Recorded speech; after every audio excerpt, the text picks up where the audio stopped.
Bonjour à tous. Maintenant que l'hiver est bien installé, les journées sont vraiment les plus courtes et la visibilité est souvent moindre. Il va falloir être très vigilant et de ce fait porter des équipements clairs. Mais avant de parler d'équipement et de tenue, il y a quelque chose qui ne quitte jamais la tige de selle de mon vélo, où on peut la fixer aussi sur les parties arrière ou sur la sacoche. Ça va être une lumière rouge. Et ça, c'est très important. Dites-vous bien que quand vous avez le soleil de face et qui est rasant en fin de journée, ça veut dire que les automobilistes qui arrivent derrière vous ont pareil le soleil de face qui les éblouit. Et donc de ce fait, ils risquent de vous percuter par l'arrière. Donc si vous avez une petite lumière rouge, ça coûte que quelques euros en mode clignotant. Surtout, vous serez bien visible.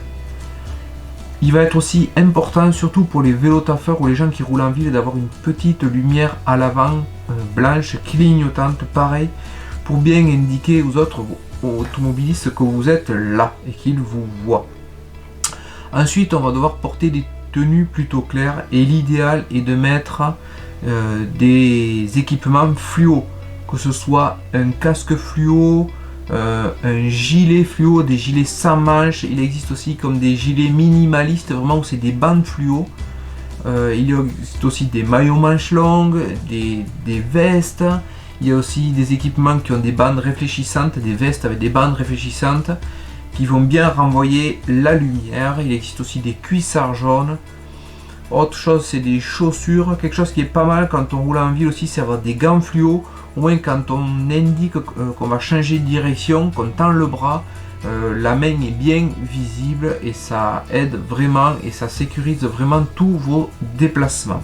Je te souhaite de passer de bonnes fêtes de fin d'année. Si tu veux vraiment rouler jusqu'au dernier jour, il existe le défi Rafa qui normalement vous demande de faire minimum 500 km entre le 24 décembre et le 31 décembre, soit 8 jours.